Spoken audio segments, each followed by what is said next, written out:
দিনের বেলা আমরা রোজা রাখলাম, রাতের বেলায় আমরা তারাবির নামাজ পড়তে হবে, হবে কি হবে না? এই তারাবির নামাজ নিয়ে কিন্তু বিভ্রান্ত চলতেছে। অনেক পাবলিক যারা আছে তারা এই তারাবির নামাজের ব্যাখ্যা করে যে তারাবির নামাজ নাকি তাড়াতাড়ি, তারাবির নামাজের অর্থ নাকি কি তাড়াতাড়ি। আসলে কি তারাবির নামাজের অর্থ কি তাড়াতাড়ি? বলবো না তাড়াতাড়ি, চুক্তিতে কিন্তু মিলে তারাবি তাড়াতাড়ি। অনেকে বলে তারাবি তো তাড়াতাড়ি, এটা তাড়াতাড়ি পড়তে হইব, অথচ তারাবির অর্থ তাড়াতাড়ি না। তারাবির অর্থ হলো বিশ্রাম নেওয়া, দৃঢ় ভাবে নামাজ আদায় করা। জোরে বলি সুবহানাল্লাহ। এখন তারাবির নামাজটা বিশ্রাম নেওয়ার অর্থ হইলে কেন? কারণ কি জানেন? তারাবির নামাজ প্রত্যেক 4 রাকাত পরে পরে আমরা একটু রেস্ট নেই কি নেই না? রেস্ট নেই না? 4 রাকাত নামাজ আদায় করার পরে আমরা একটু বসি, রেস্ট নেই, ফাঁকে আমরা একটা দোয়া পড়ি।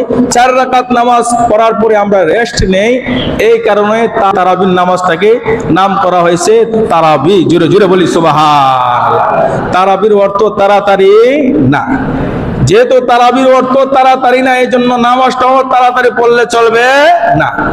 এখন আমরা খতমে তারাবির নামাজ আদায় করি, কথাগুলি একটু শোনেন। খতমে তারাবির নামাজ আদায় করি, যে হাফেজ সাহেবটা একটু দ্রুত পড়তে পারে, আমরা মনে করি হাফেজ সাহেবটা বুঝি ভালো হাফেজ সাহেব। কথা বলুন ঠিকই না? বাস্তব না বাস্তব? যে হাফেজ সাহেব একটু দ্রুত পড়তে পারে, স্পিডে পড়তে পারে, আমরা মনে করি হাফেজ সাহেবটা ভালো হাফেজ না। তারাবির শব্দ অর্থ যদি বিশ্রাম হয়, দৃঢ় ভাবে হয়, তাইলে তারাবির নামাজটাও আমরা আস্তে আস্তে সুন্দরভাবে আদায় করতে হবে। কথা বলুন ঠিকই না? যে হাফেজ সাহেবটা আস্তে আস্তে পড়তে পারে, এই হাফেজ সাহেবটাই প্রকৃত ইয়াদুল্লাহ হাফেজ। সুবহানাল্লাহ বলবেন না? আস্তে আস্তে পড়তে গেলে ভালো ইয়াদ লাগে। কোরআনুল কারীমটা আস্তে আস্তে পড়তে গেলে ভালো ইয়াদওয়ালা লাগে। এই জন্য আমাদের সামনে আসতেছে মাহে রমজান, তারাবির নামাজও আমরা পড়তে হবে। আমরা চেষ্টা করব একটু সময় লাগলেও নামাজটা আস্তে আস্তে সুন্দরভাবে আদায় করার। কথা বলুন ঠিকই না?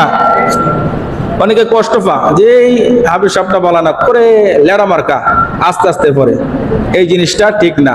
যদি প্রকৃত পক্ষে আল্লাহকে খুশি করতে চাই, আল্লাহকে রাজি করতে চাই, এই মাসটার মধ্যে কষ্ট করতে হবে, এই মাসটার মধ্যে বেশি বেশি ইবাদত করতে হবে, তাইলেই আল্লাহ খুশি হবে।